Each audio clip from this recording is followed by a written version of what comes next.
Assalamualaikum warahmatullahi wabarakatuh. Oke, para viewer, youtuber, para subscriber yang udah nyampe pada Joyo di Explore channel.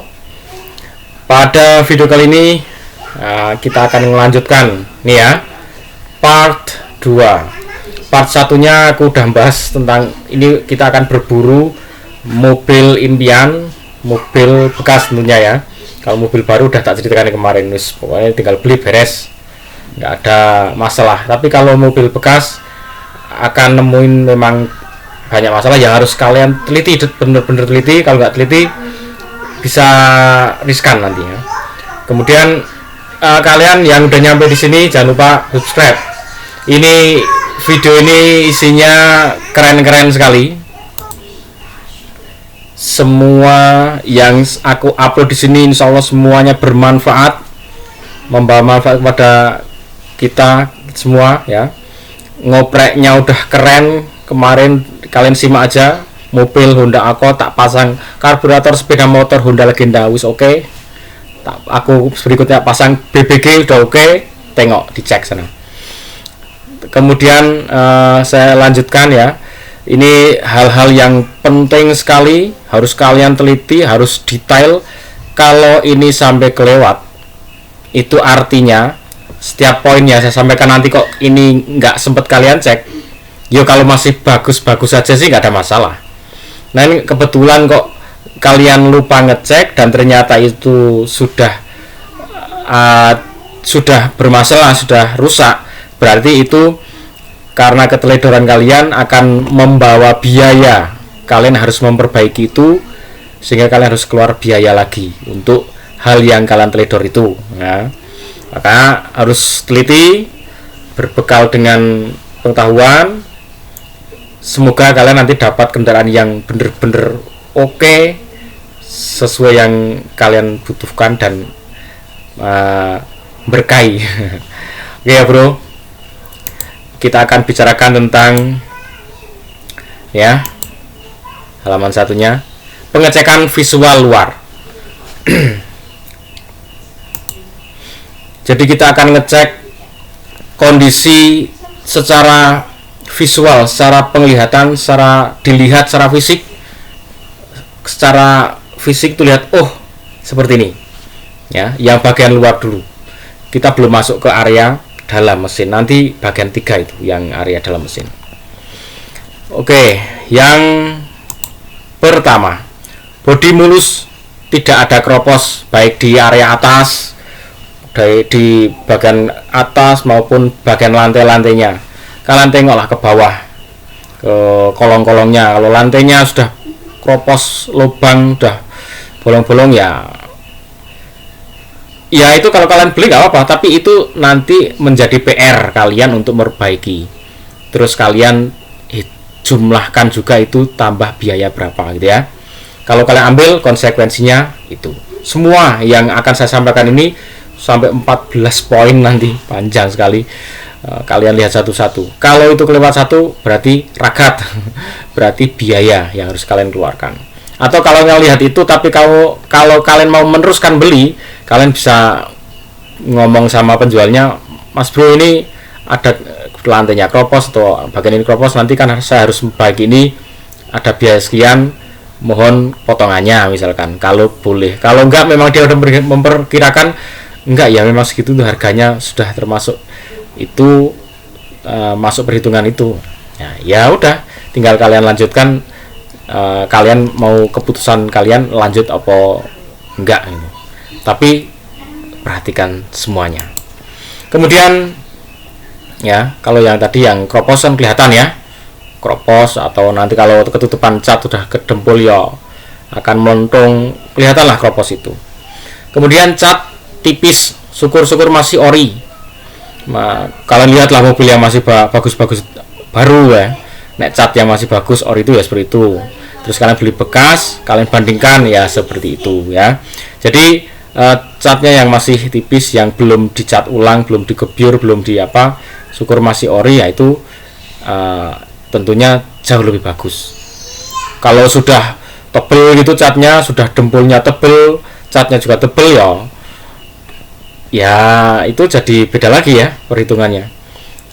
Tentunya itu juga akan terkait dengan usia juga, itu pasti ya.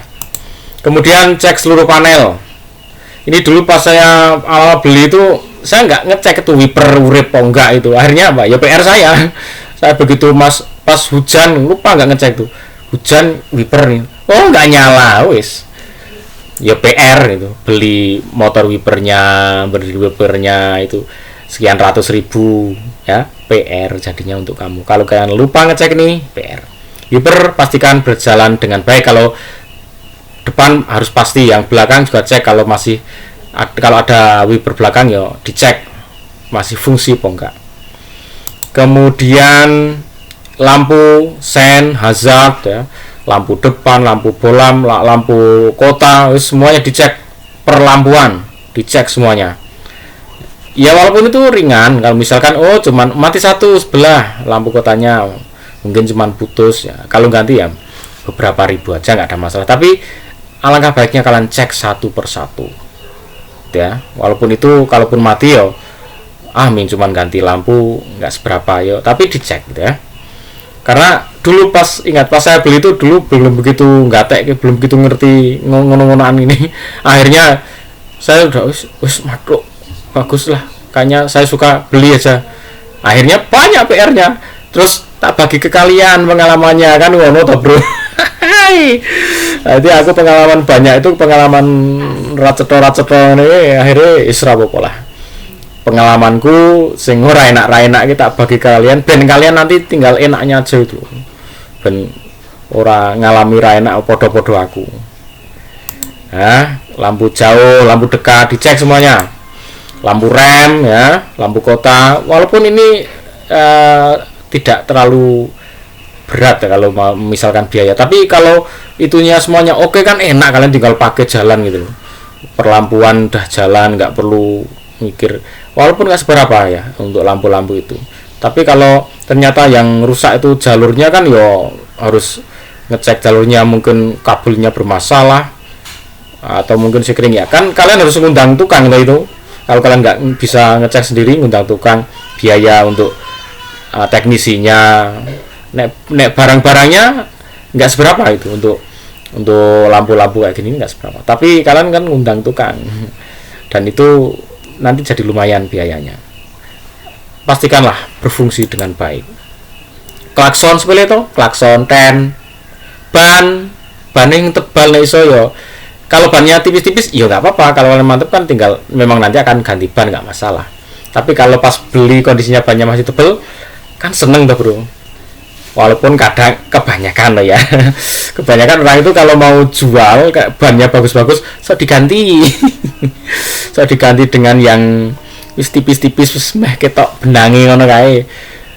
Nggak apa-apa, itu yo sah bro untuk yang jual itu. Wah ini bannya masih bagus lah, ditetel terus ganti yang tipis, terus dijual ke kalian, terus kalian mau beli nggak masalah. Tapi kalian kan harus memperhatikan itu, oh bannya udah tipis, berarti kalian harus beli ban, misalkan 4 yang ngarek ke bengkel, misalkan 500-an ya sejuta tuh kan, ban kan murah-murahnya kan ya 500-an tuh, ping 4 sejuta ngono kuwi. Ya klakson tin bannya tebal itu akan tentunya lebih baik ya. Masih visual. AC pastikan nyalakan mesinnya jreng, AC-nya hidupkan. Oh hidup. Blowernya, kadang blowernya itu kan mungkin kecepatan 1, 2, 3 nya masih oke, kadang kan pelan ngiki kayak. Tapi pastikan AC-nya hidup dulu. Kalau AC-nya nggak hidup, rada repot bro.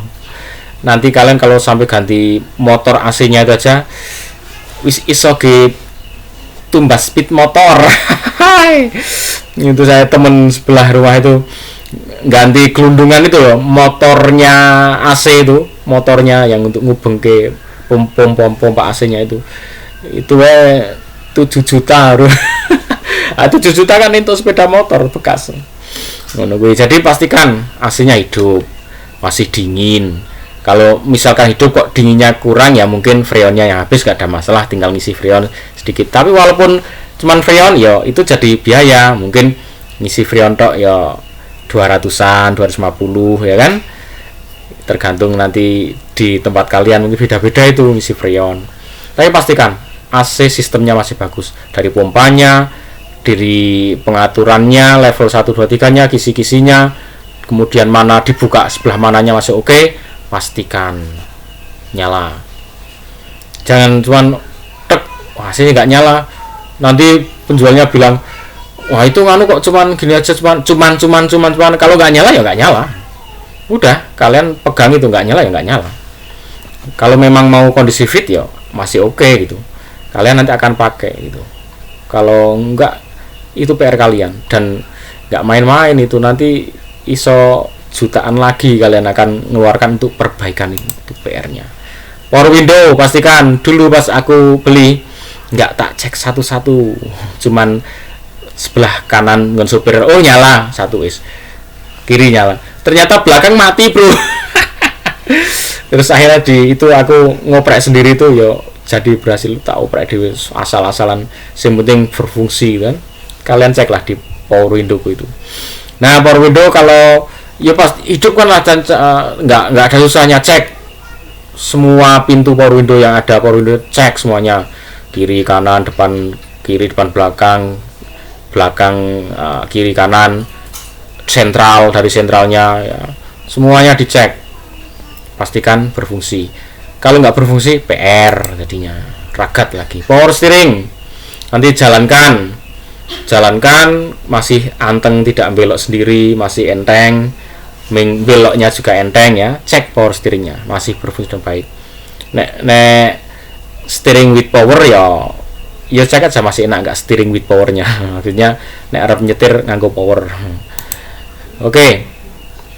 Pompa air kaca depan itu cek, kalau memang ada pompa airnya fungsikan, cerut masih fungsi, walaupun itu tambahan ya, nggak ada itu ya masih nggak ada masalah mobil kalian. Tapi kalau semuanya berfungsi dengan panel apapun panel yang ada, ini pesennya panel apapun yang ada di mobil itu dijajal, dicoba semuanya, lampu, fitur apapun dijajal, dicoba, pastikan semuanya berfungsi ya.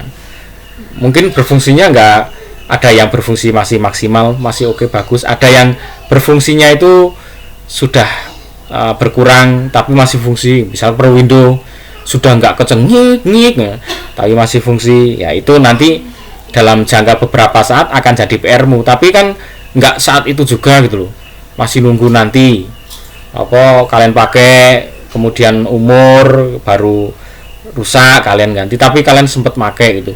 Jangan sampai beli tahu-tahu kalian harus benerin. Kalau memang kalian siap dengan konsekuensi itu, ambil, nggak masalah sih, nggak masalah. Tapi kalian dengan pengetahuan ya, tidak tahu-tahu kok gini ya, itu kan jadinya tahu-tahu.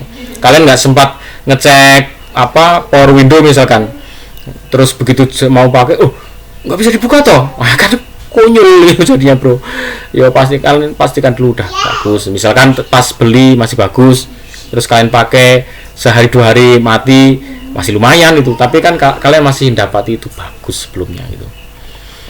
Kemudian indikator oli ya, di dashboard ya ada indikator oli, ada pengisian aki ya, kemudian ada indikator RPM, kilometer per hours-nya, itu kalian cek masih berfungsi semua gitu. Walaupun itu nggak berfungsi ya, mobilmu masih jalan, tapi kan jadi piye bro, kalau mobil ada panel-panel itu kok ada yang nggak berfungsi. Kalau kalian mau mengfungsikan lagi hal-hal yang kecil-kecil ini, itu bisa banyak sekali biayanya. Jadi itu nanti biayanya bisa banyak sekali bro, kayaknya hal-hal kecil loh, indikator-indikator itu, tapi itu kan di panel yang rumit bro, jadi bisa banyak biaya gitu ya. Pastikan berfungsi dengan baik. Indikator temperatur ini penting. Ini penting banget ini. Indikator kalau kalian pakai, kemudian temperaturnya pastikan naik, dinyalakan, nanti naik. Apalagi kalau sampai overheat di tanda yang mau merah itu, dia harus nyampe sana dan memberikan informasi yang baik. Kalau ini nggak berfungsi ya ambiar kalian nyopir, tahu-tahu overheat nggak ngerti, tahu-tahu macet di jalan, ngancing mesinnya ya serepot gara-gara hal kecil indikator temperatur. Sekali lagi, walaupun hal-hal semuanya ini bisa diperbaiki, tapi nek bisa ya kalian beli itu dalam kondisi yang oke gitu ya. Kemudian lampu interior, kondisi jok ya, kondisi jok tempat duduknya masih bagus, pokoknya visualnya oke, bagus, kalian seneng yang saya sampaikan ini. Kemudian wis entek ta bro. Secara visual kalian seneng, kemudian semua yo seneng, yo semuanya berfungsi dengan baik. Kata kuncinya semua panel indikator yang ada di kendaraan itu dicoba dan pastikan berfungsi semuanya. Kalau nggak berfungsi, itu jadi catatan. Mau kalian jadi mintakan pengurangan harga untuk pembelian mobilmu, misalkan tadinya kok 100 juta, terus karena ini nggak fungsi, terus kalian minta potong dong mas bro, sekian untuk perbaikan itu misalkan. Jadi ada tawar menawar, tapi tawar menawarnya itu berdasarkan kalian data-data yang kalian lihat, itu nggak cuma asal pokoknya segini ya. Nah gitu ya. Kono bro, semoga bermanfaat dan insya Allah bermanfaat banget. Karena dulu pas aku mau beli mobilku, aku belum sengerti ini. Seiring perjalanan aku lihat orang jual beli, kemudian aku ngalami bawa mobilku sendiri, pengalamanku seperti ini. Pirang tahun ya, mungkin hampir 8 tahun lah dengan mobil tuaku itu, tak bagi ke kalian. Jadi kalian nanti beli mobil dengan kondisi yang oke, mendapat yang terbaik. Nah, gitu ya. Dengan lihat part 1, 2, 3. Wassalamualaikum warahmatullahi wabarakatuh.